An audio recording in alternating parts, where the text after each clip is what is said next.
உங்கள் சாவித்ரி கோவிந்தராஜன் பாவைப்பூர் சேனல் மூலமாக உங்களை சந்திக்கிறதுக்கு மிக்க மகிழ்ச்சி. என்னுடைய சேனல் சப்ஸ்கிரைப் செய்து கொடுத்த எல்லாருக்கும் ரொம்ப நன்றி.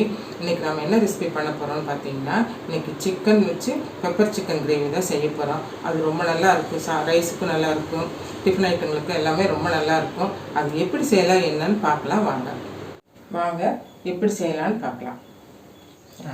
இப்போ பாருங்கள், அடுப்பத்து வச்சு கடாய் வச்சாச்சு. இது வந்து இந்த குழிக்கரண்டியில் நான் 3 கரண்டி எண்ணெய் ஊற்றிக்கிறேன். இது ஒரு 3 டேபிள் ஸ்பூன் வரும். இப்போ எண்ணெய் காஞ்சிருச்சு.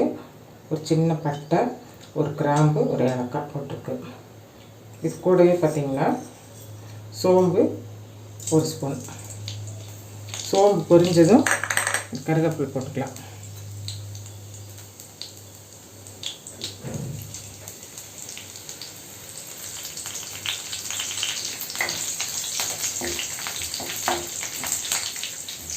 இது கூட பார்த்திங்கன்னா வெங்காயம் சேர்த்துக்கலாம். ஒரு பெரிய வெங்காயம் நல்லா பொடியாக கட் பண்ணி வச்சுருக்கேன், அது இது கூட சேர்த்துக்கலாம்.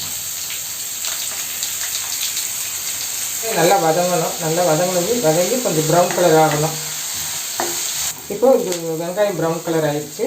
இப்போ இதில் வந்து நம்ம பூண்டு வந்து ஒரு 2 ஸ்பூன் சேர்த்துருக்கேன். பூண்டு இந்த இஞ்சி பூண்டு டேஸ்ட் வந்து கொஞ்சம் ஸ்மெல்லு பச்சை வாசம் போனதுக்கப்புறம் நம்ம இது கூட தக்காளி சேர்க்கலாம். ஒரு 10 செகண்ட் வதக்கினா போதும். இஞ்சி பூண்டு இப்போ இஞ்சி பூண்டு பச்சை வாசம் போயிடுச்சு. ஒரு சின்ன தக்காளி பழம் 1 எடுத்து கட் பண்ணி வச்சுருக்கேன், அதை நம்ம இது கூட சேர்க்கலாம்.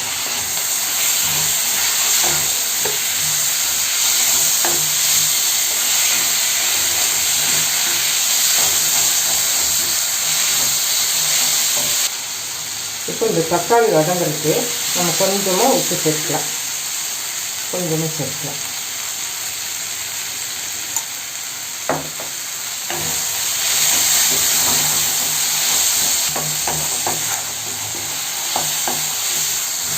இப்போ தக்காளி இந்த அளவுக்கு வதங்கினா போதும்.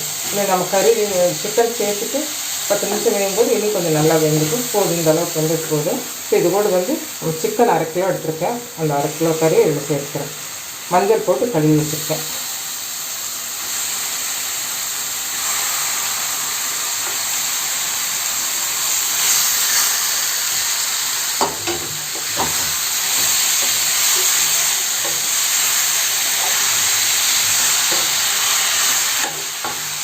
இது நல்லா கலந்து விடணும். வெங்காயம் தக்காளி எல்லாமே நல்லா மிக்ஸ் ஆகிற மாதிரி நல்லா கலந்து விடணும். இதோடு வந்து பார்த்திங்கன்னா கொஞ்சம் மஞ்சத்தூள் சேர்க்கலாம்.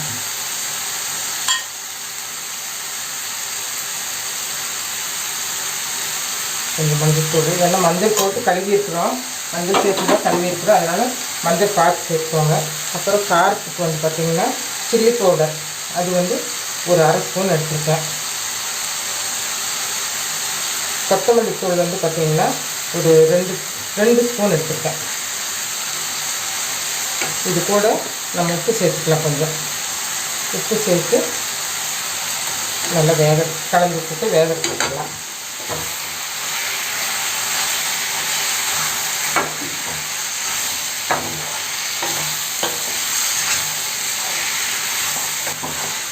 நல்லா கலந்துட்டோம்னா இப்போது இந்த கறி வேகிறதுக்கு நாம் 1 டம்ளர் தண்ணி சேர்க்கலாம்.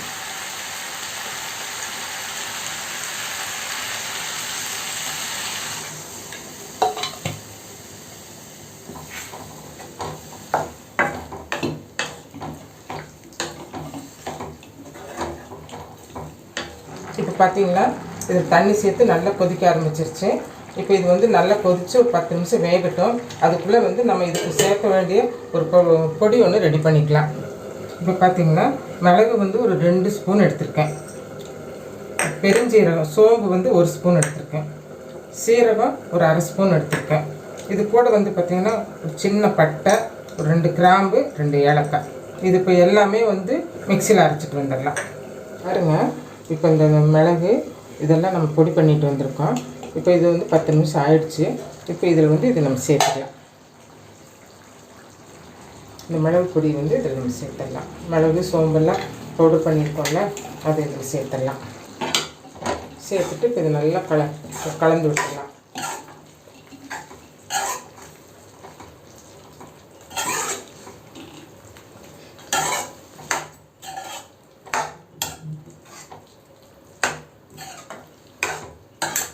இது இன்னும் இப்போ 2 நிமிஷம் இது வேகட்டும்.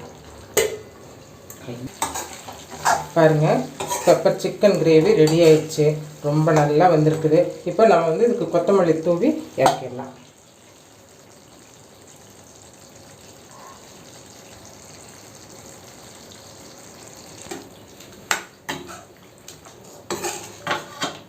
பாருங்கள், சூப்பராக வந்திருக்குது பெப்பர் சிக்கன். இது வந்து சப்பாத்திக்கு, ப்ளைன் ரைஸுக்கும் வச்சுக்கலாம். சப்பாத்தி, இட்லி, தோசை எல்லாம் டிஃபன் ஐட்டத்துக்கு இது வச்சுக்கலாம். சாப்பாட்டுக்கு ரொம்ப ரொம்ப நல்லா இருக்கும். பாருங்கள், பெப்பர் சிக்கன் ரெடி ஆகிடுச்சு. இந்த சிக்கன் வந்து பார்த்திங்கன்னா, இந்த சிக்கன் கிரேவி வந்து ப்ளைன் ரைஸுக்கு ரொம்ப நல்லா இருக்கும். தயிர் சாப்பாட்டுக்கு நல்லாயிருக்கும். சாம்பார் சாப்பாடு, ரசம் சாப்பாடெல்லாம் செஞ்சாலும் கூட அதுக்கு ஒரு சைட் டிஷ்ஷை நம்ம தொட்டுக்கலாம். இது டிஃபன் ஐட்டம்னு பார்த்திங்கன்னா சப்பாத்தி, பூரி, நான் இந்த மாதிரி எல்லா ஐட்டத்துக்குமே இது ரொம்ப நல்லாயிருக்கும். இந்த இது கட்டாயம் நீங்கள் செஞ்சு பாருங்கள். இந்த டேஸ்ட் ரொம்ப நல்லா ஹோட்டல் ஸ்டைலில் வந்திருக்குது. இதே மாதிரி நீங்கள் செஞ்சு பாருங்கள். இந்த ரெசிபி உங்களுக்கு பிடிச்சது அப்படின்னா இந்த வீடியோக்கு ஒரு லைக் பண்ணிடுங்க. நண்பர்கள் உறவினர்களுக்கெல்லாம் ஷேர் பண்ணிடுங்க. சப்ஸ்கிரைப் பண்ண மறந்துடாதீங்க. மீண்டும் ஒரு புதிய வீடியோவில் சந்திப்போம். நன்றி, வணக்கம்.